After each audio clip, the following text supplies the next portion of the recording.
Welcome to my YouTube channel. आज हम MCQs करेंगे। जो उपन्यास मैंने आपको करवा दिए हैं, आज हम उनके एमसीक्यूज़ करते हैं। देखते हैं कैसे एग्ज़ाम में क्वेश्चन बनते हैं। आइए पहला क्वेश्चन देखते हैं। उपन्यास परीक्षा गुरु का प्रकाशन कब हुआ? तो ये परीक्षा गुरु का प्रकाशन हुआ 1882 में हुआ और इसे रामचंद्र शुक्ल आचार्य रामचंद्र शुक्ल इसे अंग्रेजी ढंग का पहला उपन्यास, इसे प्रथम उपन्यास मानते हैं। प्रथम उपन्यास मानते हैं आचार्य रामचंद्र शुक्ल। तो अब दूसरा क्वेश्चन है हमारा। अब तक नागरी और उर्दू भाषा में अनेक तरह की अच्छी पुस्तकें तैयार हो चुकी है, परंतु मेरे जान इस रीति से कोई नहीं लिखी गई होगी। इसलिए अपनी भाषा में ये नई चाल, क्या है इसे नई चाल, ये ध्यान रखना है। ऐसी कोटेशन एक और भी है एक उपन्यास के बारे में, नई चाल की पुस्तक होगी। परीक्षा गुरु के प्रति ये कथन किसका है? तो ये किसका होगा? इसके राइटर का लाला श्रीनिवास दास का ये है। तो अब हमारे एग्ज़ाम में इनके जन्म काल भी पूछ लेते हैं, इनका जन्म कब हुआ, मैंने जन्म वर्ष इन क्रम से लगाएं तो हमें याद होना चाहिए। चंद्रशेखर शर्मा गुलेरी का जन्म हुआ है 1873 और इनका जन्म हुआ 1851। रामचंद्र शुक्ल का है 1884 और पद्मलाल पुन्नालाल बख्शी का मुझे अभी याद नहीं है, देख के बताऊँगी, अगली क्लास में बताएंगे। परीक्षा गुरु में किसके पतन और उद्धार की कथा है?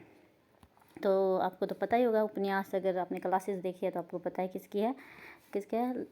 तो ये है लाला श्रीनिवास दास और ये ब्रज किशोर इनका सच्चा मित्र है, ये मित्र है। और चुन्नी लाल है ये इनका चापलूस है और पंडित पुरुषोत्तम दास भी चापलूस मित्र है।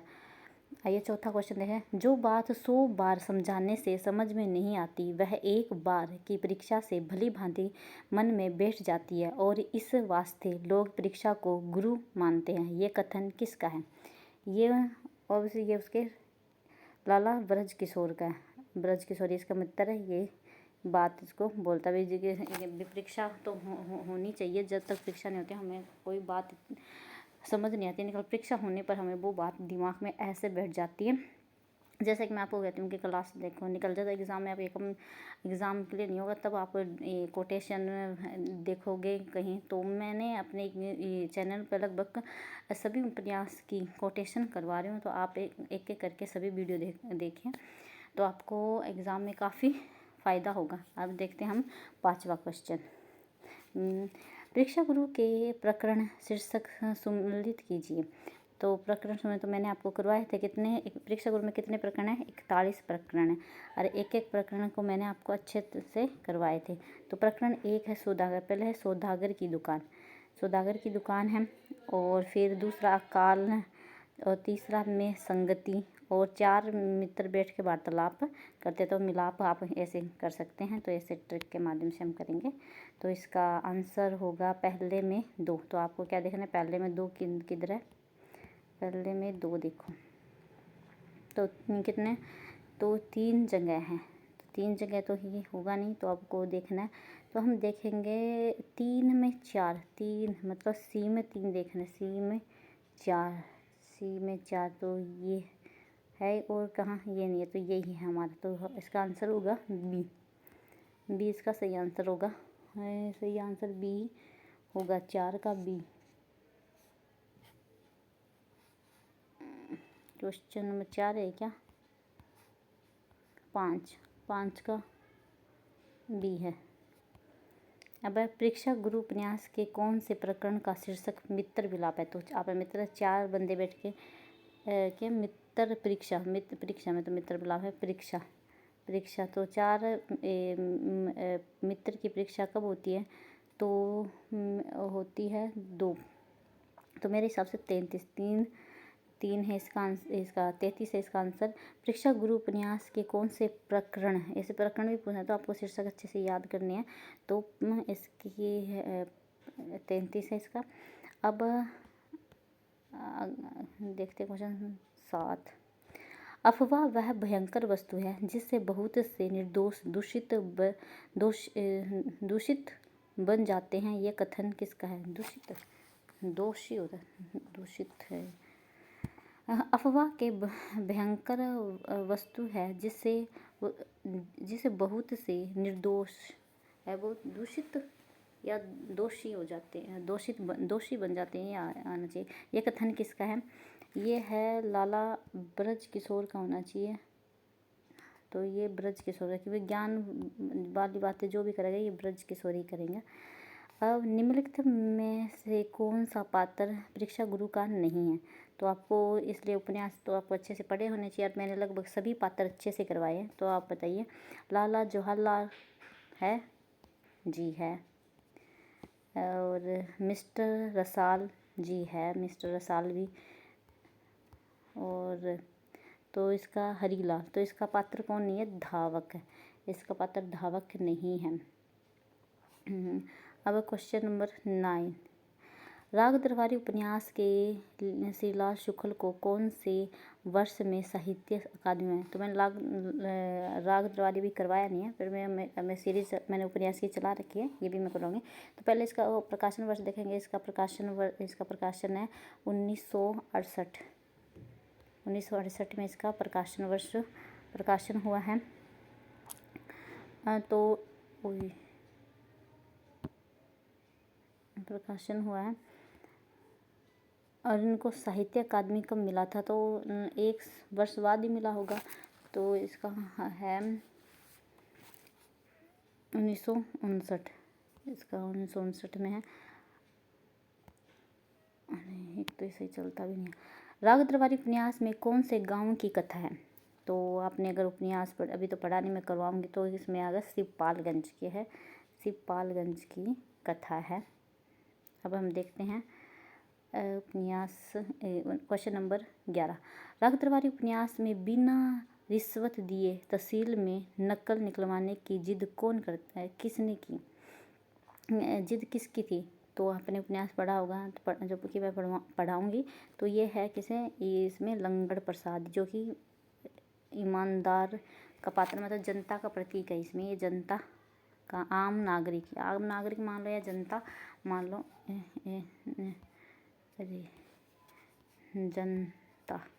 जनता का प्रतीक है।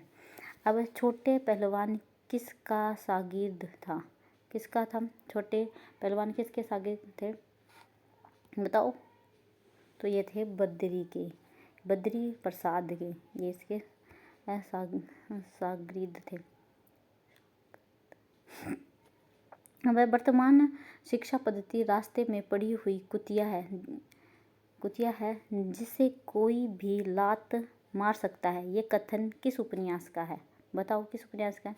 और ये भ्रष्टाचार पर है, तो नॉर्मल सी बात है, राग दरबारी। अब इनका सबके मेलांचन कब लिखा गया था? 1954। अरे मिटना चाहिए यार। और ये 1968।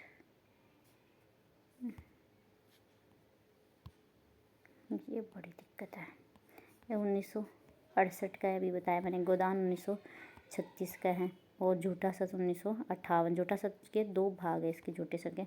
एक देश का भविष्य और वतन, देश का भविष्य, वतन, ऐसे ही कुछ नाम है, अभी मुझे याद नहीं आ रहा प्रॉपर। आपको अगले देश का भविष्य और वतन और देश, हाँ वतन और देश है, इसका दोनों भाग का नाम है। अब क्वेश्चन नंबर 14, निम्नलिखित में से कौन सा पात्र राग दरबारी उपन्यास का नहीं है? तो आपको क्वेश्चन पढ़ते टाइम वहाँ पे ध्यान देना, नहीं पूछ रखा है। राग दरबारी का प्रकाशन 1968 में है। और कौन सा नहीं है? मालवीय मास्टर, शनिचर, माता दीन और भिक्षम खेड़वी। तो इसका पात्र कौन नहीं है? बताओ। तो इसका पात्र माता दीन नहीं है, माता दीन नहीं है। इसमें मालवीय का पात्र, मालवीय मास्टर है, शनिचर है। शनिचर वही है जो इसको हम एक सरपंची के लिए खड़ा करता है। भिक्षम खेड़वी इनके पात्र, जो नशेड़ी, जो गांजा वगैरह का काम करता है। क्वेश्चन नंबर 15, स्टेशन बैगन से एक अफसर नुमा चपरासी और एक चपरासी नुमा अफसर उतरे। उक्त वाक्य में निहित है। उक्त वाक्य में निहित है, बताओ बताओ क्या है। तो इसमें है क्या, इसमें राजनीतिक परिस्थितियों पर व्यंग है, आर्थिक परिस्थितियों पर व्यंग है, प्रशासनिक व्यवस्था पर व्यंग है, सामाजिक है। लगभग इनमें सभी निकल में इस क्वेश्चन के हिसाब से जो सटीक बैठता है वो है प्रशासनिक, क्यों ज़्यादातर इसमें प्रशासन को केंद्र में रखा गया है।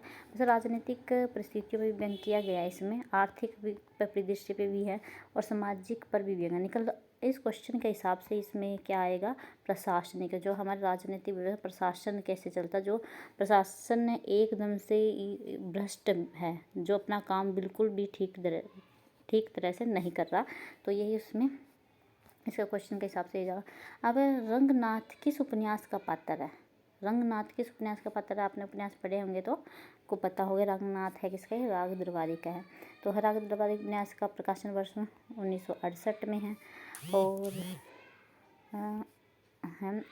और बाण भट्ट की आत्मकथा ये 1946 में है। आपका बंटी 1971 में है। 71 ये फिर से मिट जाएगा नहीं ये बंटी 1971 में है। परीक्षा गुरु 1936 का है। ठीक है।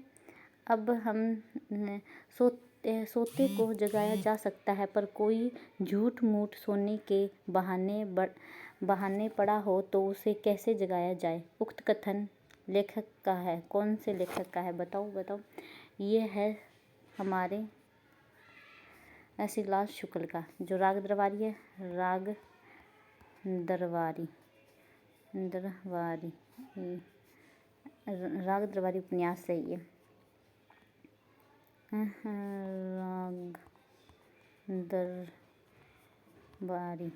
राग द्रवारी उपन्यास का से उद्धृत है ये। किसका, श्रीलाल शुक्ल इसके राइटर है। श्रीलाल शुक्ल का जन्म हुआ था 1925। अज्ञे का जन्म है 1911 और आचार्य हजारी प्रसाद द्विवेदी है 1907 और प्रेमचंद का है जन्म 1880। ये याद रखना, हमें मिलान के लिए पूछ सकते हैं। यह है मेला आंचल, एक आंचलिक उपन्यास। कथानक है पूर्णिया। उक्त कथन किसका है, तो यह है हमारे फणीश्वर नाथ रेणु जी।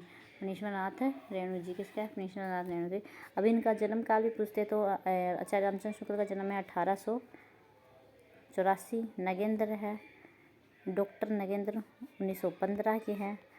रामचंद्र तिवारी 1931। फणीश्वर नाथ रेणु 1921। याद रखना, ठीक है, पूछ सकते हैं। अब हम देखेंगे मेला अंचल उपन्यास के द्वितीय खंड में कितने भाग हैं। मेला अंचल में द्वितीय खंड में कितने हैं, 21, 23, 22 या 24। तो कितने हैं द्वितीय खंड में, हमारे भाग कितने हैं, बोलो। तो क्या है, 23 है। पहले खंड में है 67 और दूसरे में 23। टोटल पूछ ले तो कितने हैं, 0 टोटल हमें दिखाइए। टोटल पूछेगा तब 23 उसमें ऐड कर लेना। तो गांव में खुले नए मलेरिया अस्पताल में आने वाले डॉक्टर कौन थे, बताओ कौन से डॉक्टर। ये कैसे, मेला अंचल के बारे में है। मेला अंचल में कौन से मेला अंचल है, तो इसमें थे डॉक्टर प्रशांत आएगा। मेला अंचल उपन्यास की भाषा पर किसका प्रभाव है, किस भाषा का प्रभाव है।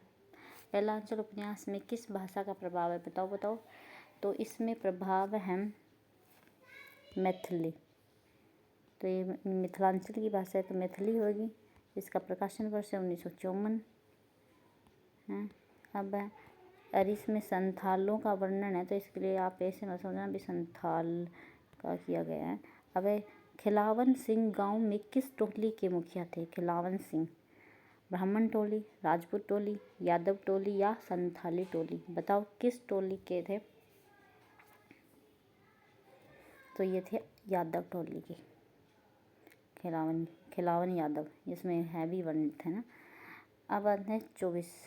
महंत साहब सेवा दास की दासी का नाम क्या नाम था? कमली, लक्ष्मी, पार्वती या फुलिया? महंत सेवा दास, तो इस दासी का नाम था लक्ष्मी मेरे हिसाब से। तो आप बताओ क्या था? बताओ। तो था लक्ष्मी ही सही आंसर, सही बोल रहे हो आप। अब देखते हैं निम्नलिखित में से मेलांचल उपन्यास के पात्र। अब मेलांचल उपन्यास के पात्र बताओ। ये इसका जन्म प्रकाशन वर्ष 1954। तो मेलांचल के थे दाता दीन थे, मिस्टर खन्ना थे, अघोर भैरव थे, नहीं ये थे जोथक जी हैं, तो ज्योतिषी है, मतलब ये गांव लैंग्वेज में लिखा। तो ये थे गोदान में था ये मिस्टर खन्ना भी गोदान के थे। और अघोर भैरव ये बाण भट्ट की आत्मकथा हजारी प्रसाद द्विवेदी वाले में थे। अब जमीन जिसकी जोतने वालों की, जो जोतेगा वह बोएगा, जो बोएगा वह काटेगा, काटने वाला खाएगा, इसके चलते जो कुछ है उदाहरण किसका है? बताओ ये उदाहरण किसका है? 26 में का आंसर बताओ। तो ये है कालीचरण है ये। वो कौन सी पार्टी है? कम्युनिस्ट पार्टी के सदस्य थे ना कालीचरण। और ये कालीचरण कहाँ आएगा? ये मेलांचल का कथन है, मेलांचल का कथन है।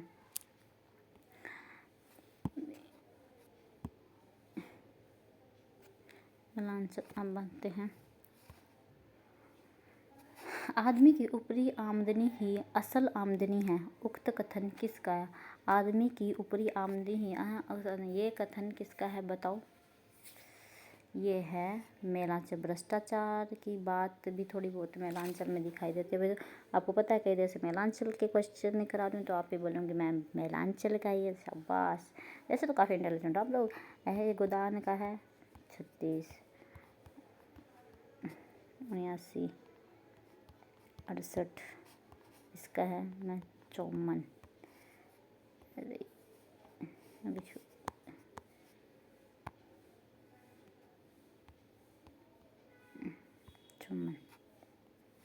अब तमस का प्रकाशन वर्ष बताओ। तमस का प्रकाशन कब हुआ था?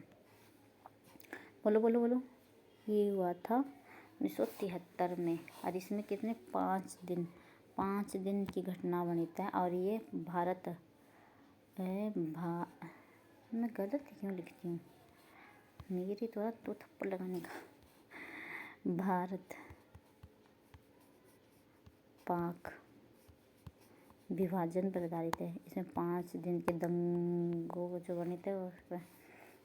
अब तमस उपन्यास के द्वितीय खंड में निम्नलिखित प्रकरण हैं।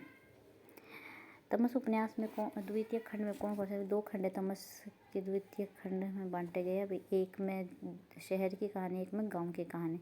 कितने प्रकरण हैं तमस उपन्यास के? प्रकरणों के नाम बताओ। 14 से 21।